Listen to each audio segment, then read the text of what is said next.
Ulangan pasal 13.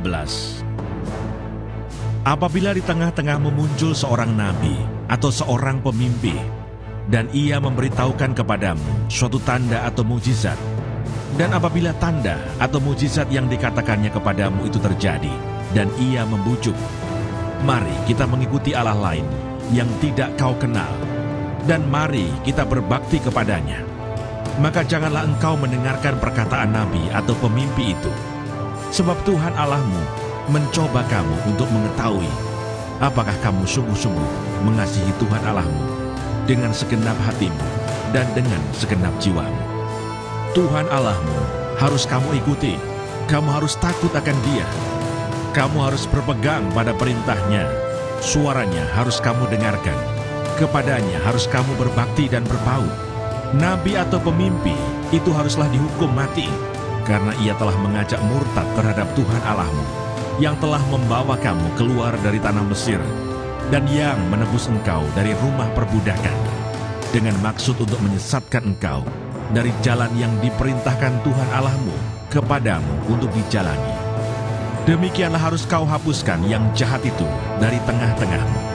Apabila saudaramu laki-laki, anak ibumu, atau anakmu laki-laki, atau anakmu perempuan, atau istrimu sendiri, atau sahabat karibmu membujuk engkau diam-diam, katanya, mari kita berbakti kepada Allah lain yang tidak dikenal olehmu ataupun oleh nenek moyangmu, salah satu Allah bangsa-bangsa sekelilingmu, baik yang dekat kepadamu maupun yang jauh daripadamu, dari ujung bumi ke ujung bumi, maka janganlah engkau mengalah kepadanya, dan janganlah mendengarkan Dia. Janganlah engkau merasa sayang kepadanya, janganlah mengasihani dia, dan janganlah menutupi salahnya, tetapi bunuhlah dia. Pertama-tama tanganmu sendirilah yang bergerak untuk membunuh dia, kemudian seluruh rakyat.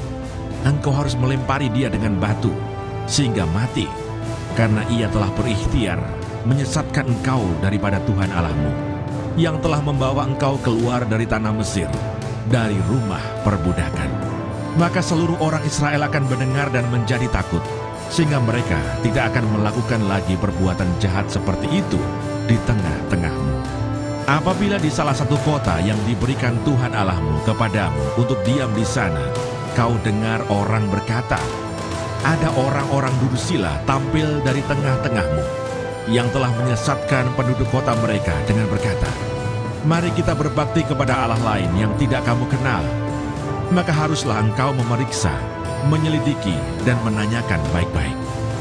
Jikalau ternyata benar dan sudah pasti bahwa kekejian itu dilakukan di tengah-tengahmu, maka bunuhlah dengan mata pedang penduduk kota itu, dan tumpaslah dengan mata pedang kota itu, serta segala isinya dan hewannya.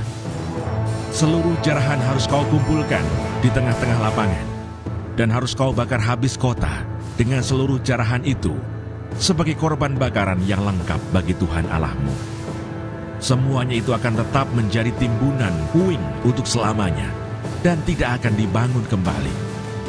Dari barang-barang yang dikhususkan itu, janganlah apapun melekat pada tanganmu, supaya Tuhan berhenti dari murkanya yang bernyala-nyala itu, menunjukkan belas kasihannya kepadamu, mengasihani engkau, dan membuat jumlahmu banyak, seperti yang dijanjikannya dengan sumpah kepada nenek moyangmu. Sebab dengan demikian engkau mendengarkan suara Tuhan Allahmu untuk berpegang pada segala perintahnya yang kusampaikan kepadamu pada hari ini, dengan melakukan apa yang benar di mata Tuhan Allahmu.